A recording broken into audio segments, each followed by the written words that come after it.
뉴스브리핑 시간입니다. 코스피가 연일 역대 최고점을 갈아치우면서 16일 사상 처음으로 3,700선을 터치했습니다. 삼성전자는 97,000전자를 넘기면서 4년 10개월 만에 새 역사를 썼는데요. 한미 관세 협상 타결 기대감과 반도체 업황 긍정적 신호 등이 나오면서 올해 코스피와 삼성전자 모두 50% 넘게 급등할 정도로 강세장이 이어졌습니다. 이날 코스피는 전거래일보다 2.49% 오른 3,748.37에 거래를 마감했습니다. 역대 장중 최고가이자 최고 종가인데요. 외국인은 6,900억 원을 순매수했습니다.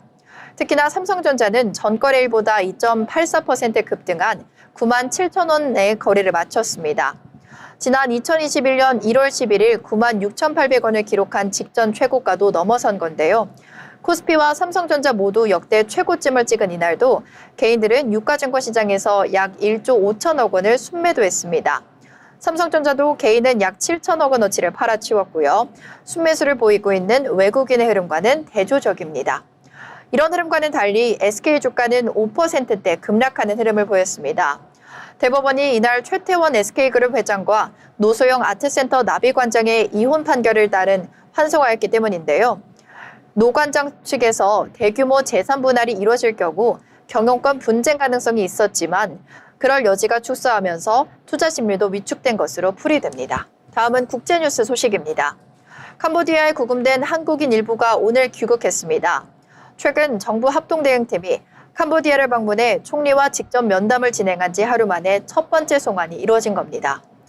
어제 김진아 외교부 2차관이 단장으로 나선 정부 합동대응팀은 캄보디아 수도 푸놈펜에서 훈마네 총리와 면담을 가졌습니다.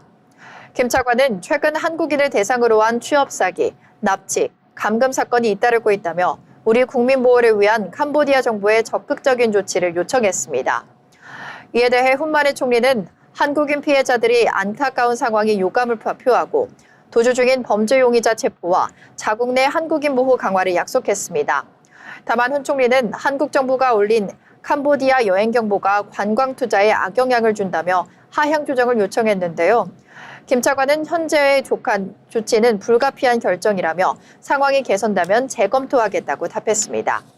그리고 오늘 그 후속 조치로 캄보디아 이민청에 구금됐던 한국인 2명이 국적기를 통해 인천공항으로 송환됐습니다. 경찰청에 따르면 이들은 캄보디아 경찰의 범죄 사기 단속속에서 체포된 일원으로 현재까지 전체 63명 중에 4명이 귀국, 남은 구금자는 59명입니다. 캄보디아 국가경찰청은 어제 성명을 통해 한국 대사관과 협력해 나머지 구금자 59명을 순차적으로 본국 송환할 계획이라고 밝힌 바 있습니다. 정부는 전세기 투입도 검토하면서 신속한 송환과 재발방지 대책을 마련하여 현지 당국과 협의를 이어나가고 있습니다.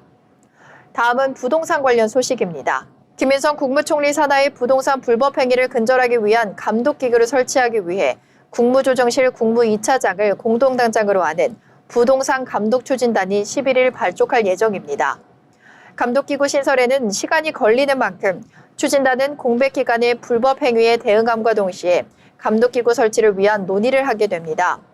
16일 정부에 따르면 총리 소속으로 부동산 불법행위 감독기구를 설치하기 위해 범정부 추진단을 11월 초부터 운영할 계획입니다.